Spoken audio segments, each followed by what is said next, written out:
Strategi pemasaran menjadi poin paling penting untuk menarik minat calon konsumen.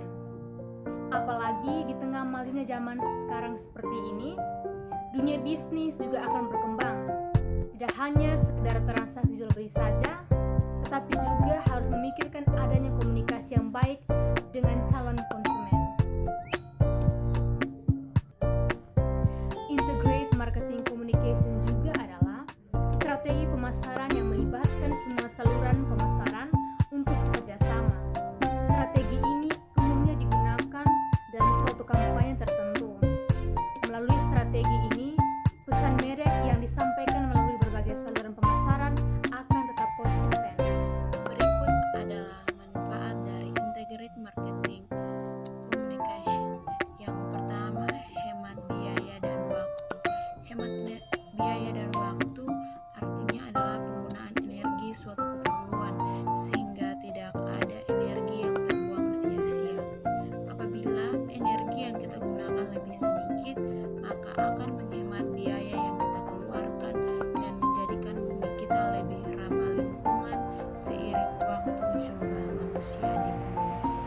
Yang kedua, efektif dalam meningkatkan brand awareness. Menciptakan brand awareness merupakan langkah strategis untuk mempromosikan produk kepada konsumen baru maupun mengingatkan kepada konsumen lama. Dalam bisnis UMKM atau bisnis skala besar sekalipun, brand awareness baru akan muncul jika konsumen puas dengan produk yang dijual.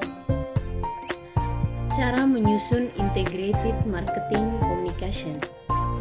Berikut ini langkah-langkah dalam menyusun integrated marketing communication. Yang pertama, tentukan tujuan kampanye. Langkah pertama dalam menyusun kampanye pemasaran terpadu adalah menetapkan tujuan yang ingin dicapai. Yang kedua, pilih saluran pemasaran yang relevan. Setelah menetapkan tujuan kampanye, langkah selanjutnya adalah menentukan saluran pemasaran yang relevan untuk mencapai hasil yang diinginkan. Yang ketiga, kenali buyer persona untuk setiap saluran. Setiap saluran pemasaran memiliki buyer persona yang berbeda-beda. Oleh karena itu, penting bagi seorang pemasar untuk memahami karakteristik orang-orang yang akan menjadi target audiens di setiap saluran. Yang keempat, buat aset pemasaran. Aset pemasaran meliputi konten dan hal-hal lain yang diperlukan untuk kegiatan pemasaran. Yang kelima, rencana metode pengumpulan prospek atau lead. Aktivitas penting dalam pemasaran adalah mengumpulkan prospek atau lead dan mengelola informasi atau data yang diperoleh. Yang keenam, meluncurkan kampanye. Setelah semua tahapan di atas dilalui, saatnya meluncurkan kampanye. Namun penting untuk diingat bahwa ini bukan akhir dari perjalanan. Evaluasilah hasil kerja dan langkah perbaikan serta peningkatan sebanyak mungkin. Contoh dari penerapan integrated marketing communication. Yang pertama, konsistensi branding. Menggunakan logo, warna,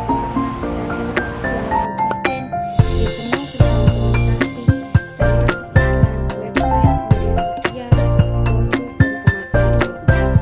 Yang kedua, komunikasi terpadu. Mengintegrasikan pesan dan taktik pemasaran melalui saluran yang berbeda seperti iklan cetak, iklan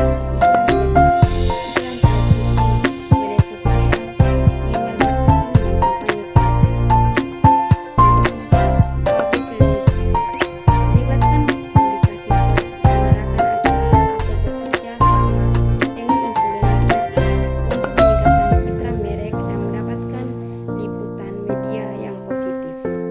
Yang keempat, pemasaran konten. Mengembangkan konten yang relevan, berharga, dan menarik untuk menarik minat dan target pasar.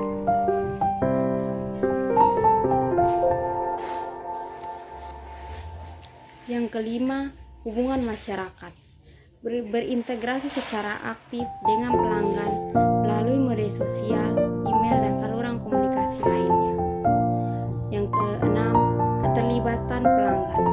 Menggunakan platform berintegrasi dengan pelanggan seperti menyelenggarakan konten, polling, dan diskusi daring.